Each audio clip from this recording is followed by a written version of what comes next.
Okay, diving in.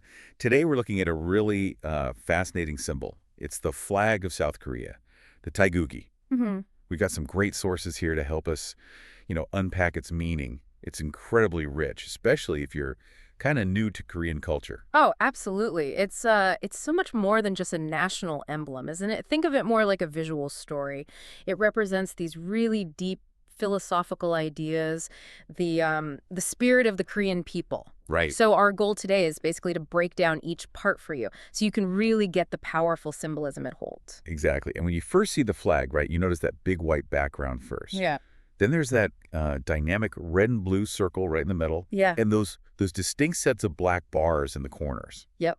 And every single element has a specific meaning. It's all drawn from like centuries of thought. So let's start with that white background. Hmm. It seems simple, but our sources really stress its importance. They do. It's not just a color choice. It symbolizes purity, for one. Purity, okay. And also this long-held national trait, a really deep love for peace among the Korean people. Ah, peace. Okay, that makes sense, like a historical emphasis on peace and honesty. Exactly. It's quite something how a single color can capture such a, core national value. Yeah. That fundamental desire for peace, it's just woven into the identity the flag represents. It makes you see the white not just as, like, empty space, but as a real statement. Hmm. Okay, so moving to the center then.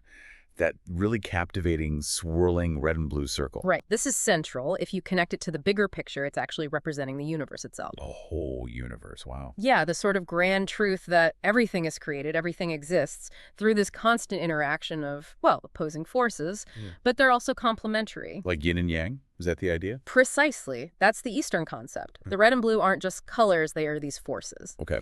So the red part, that's yang. It represents positive cosmic forces, think development, light, warmth, activity, things like that. Right. And the blue part is yin. That's the negative cosmic forces, stability, darkness, coolness, maybe receptiveness. Our sources mention rise and fall, day and night. And they interlock, they swirl together, showing that constant movement, Yeah. that they depend on each other. It's not static at all. Exactly that. They aren't really fighting each other. It's more like they work together in harmony to create the dynamic world we experience. Yeah. Day needs night, right?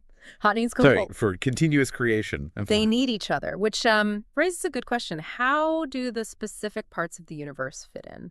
And that brings us to the corners, those four groups of black bars, the trigrams. Yes, exactly, the Gui. So there are actually 8 possible trigrams from these ancient philosophical texts, but the flag uses 4 key ones, one in each corner, and they symbolize fundamental elements or forces in the universe, how they kind of manifest and interact. Okay, so what are these 4 elements then? So top left, you've got heaven, 3 solid lines. Heaven, okay. Then bottom right opposite is earth, 3 broken lines. Top right is water, that's a broken line between 2 solid ones. And bottom left is fire, a solid line between 2 broken ones. Heaven, earth, water, fire. Pretty powerful forces. Definitely. And they connect back to the central Taeguk. How so? Well, they illustrate those principles of harmony and motion, the ones governing the universe that the Taeguk represents, but through these specific examples, these manifestations, just like these elements need balance in nature, the flag is suggesting, the importance of balance and harmony in life, in the nation, aligning with the universe. Wow, okay, so putting it all together, the peaceful white, the dynamic Taeguk in the middle, these elemental trigrams, what's the overall message? Well, taken together, the Taegukgi really embodies some high ideals, all drawn from deep philosophy. It's about a desire for continuous creation, for prosperity, but achieved through the harmonious interaction of forces, living in balance with the universe, keeping a peaceful spirit. It's a truly holistic symbol. That really does change how you see it. It's not just, shapes and colors. It's telling a whole story about Korean philosophy, about harmony, about peace. Absolutely. So seeing the Taegukgi now, hopefully it embodies these powerful ideals.